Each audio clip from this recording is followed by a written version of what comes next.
যে ব্যক্তি অহংকার বশত তার কাপড় টাকনুর নিচে ঝুলিয়ে পড়বে, কিয়ামতের দিন আল্লাহ রাব্বুল আলামিন তার দিকে রহমতের দৃষ্টি দিবে না। কিন্তু এখন যে যত শিক্ষিত হচ্ছে, ছেলে মানুষ তার কাপড় তত টাকনুর নিচে যাচ্ছে। আল্লাহ রাসূল বলেছেন ছেলেদের কাপড় টাকনুর উপরে আর মেয়েদের কাপড় টাকনুর নিচে।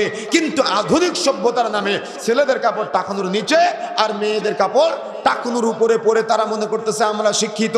বাবাও পরে, মেয়েও পরে, বাবাও পরে, ছেলেও পরে, মাও কাপড় টাকনুর উপরে পরে, মেয়েও কাপড় টাকনুর উপরে পরে। কেন? এরা পারিবারিকভাবে শিক্ষা অর্জন করতে পারে না, সেজন্য। কথা বুঝেন নাই? স্টেজে কথা বলবেন না, স্টেজে কথা বলবেন না। যে কথাগুলো বলতে চাচ্ছিলাম মনে রাখার চেষ্টা করবেন। তার মানে এরা পাপকে পাপ মনে করে নাই, এরা গুনাহকে গুনাহ মনে করে নাই, এরা অন্যায়কে অন্যায় মনে করে নাই, যার কারণে প্রকাশ্যে পাপ করে কিন্তু লজ্জা লাগে না, শরম লাগে না, হায়া লাগে না। রাসূলুল্লাহ সাল্লাল্লাহু আলাইহি ওয়াসাল্লাম বলেছেন দাড়ি লম্বা করতে হবে, মুছগুলাকে ছোট করতে হবে। কিন্তু পুরাটাই সমাজের মানুষ উল্টা, এর লজ্জাও নাই, শরমও নাই। এ রাসূলকে ভালোবাসতে পারে নাই, ভালোবেসেছে তার স্ত্রীকে। এই জন্য কি করেছে? আল্লাহ রাসূল বলেছেন দাড়ি লম্বা করতে হবে, মুছগুলাকে ছোট করতে হবে। আর এই দাড়ি কেটে কেটে ছোট করে আর মুছগুলাকে লম্বা করে মনে করে আমি বিশাল শিক্ষিত হয়ে গেলাম। ও ভাবেই নাই যে তাকে কবরে যেতে হবে, ও ভাবেই নাই তাকে মৃত্যুবরণ করতে হবে, ও ভাবেই নাই তার এই অংশগুলা মৃত্যুবরণ করার 19 দিন পর থেকে দাড়িগুলা খসে খসে পড়ে যাবে।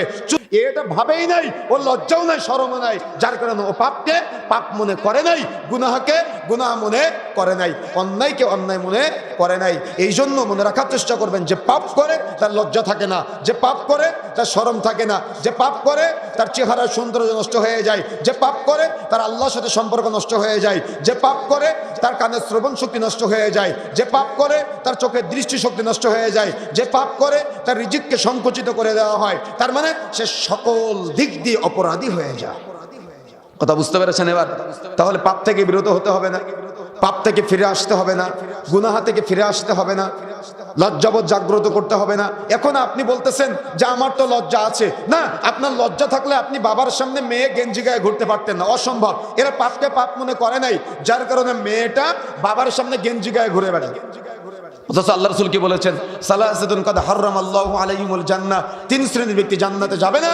তার মধ্যে 3 নম্বরটা হচ্ছে দাইয়ুস। দাইয়ুসকে আল্লাযী কুররু ফি আহলিল খাবাস, যে তার পরিবারের পর্দা চালু রাখে না, তার উপরে জান্নাত হারাম। আপনার মেয়েটা গেঞ্জি গায়ে বাজারে যায়, স্কুল কলেজ ভার্সিটিতে যায়, আর আপনি নিজেকে লজ্জাশীল মনে করেন। আশ্চর্য হিসাব। বাবারও লজ্জা নাই, মায়েরও লজ্জা নাই, সন্তানেরও লজ্জা নাই, কারোর লজ্জা নাই। যার কারণে এরা সবাই পাপ করে কিন্তু পাপকে ঘৃণা করে না। আর এক শ্রেণীর মানুষ আছে, এরা পাপ করে আর বলে কি জানেন?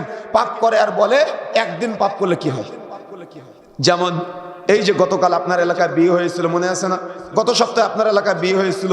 বিয়ের দিন, বিয়ের 7 দিন আগে থেকে 7 দিন পর পর্যন্ত, 3 দিন আগে থেকে 3 দিন আগ পর পর্যন্ত বিশাল বক্স ভাড়া করে গান বাজনা বাদ্যযন্ত্রের আয়োজন করেছিলেন আপনি।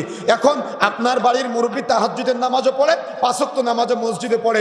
আপনার মুরব্বীকে প্রশ্ন করলে বলতেছে একদিন পাপ করলে কি হয়, একদিন গুনাহ করলে কি হয়। তারা তো একদিন আনন্দ করতেছে। তার মানে আপনার মুরব্বী নামাজ পড়ে কিন্তু গুনাহকে গুনাহ মনে করে নাই, গুনাহকে ঘৃণা করে নাই, গুনাহকে তারা এটা যে অন্যায় অন্যায় মনে করে নাই। এজন্য মনে রাখার চেষ্টা করবেন, আপনি যে গুনাহকে গুনাহ মনে করেন নাই, অন্যায়কে অন্যায় মনে করেন নাই, আপনি যে পাপকে ঘৃণা করেন নাই, এজন্য আপনার শাস্তি হতে পারে। কথা বুঝেন নাই? কথা বুঝতে পেরেছেন?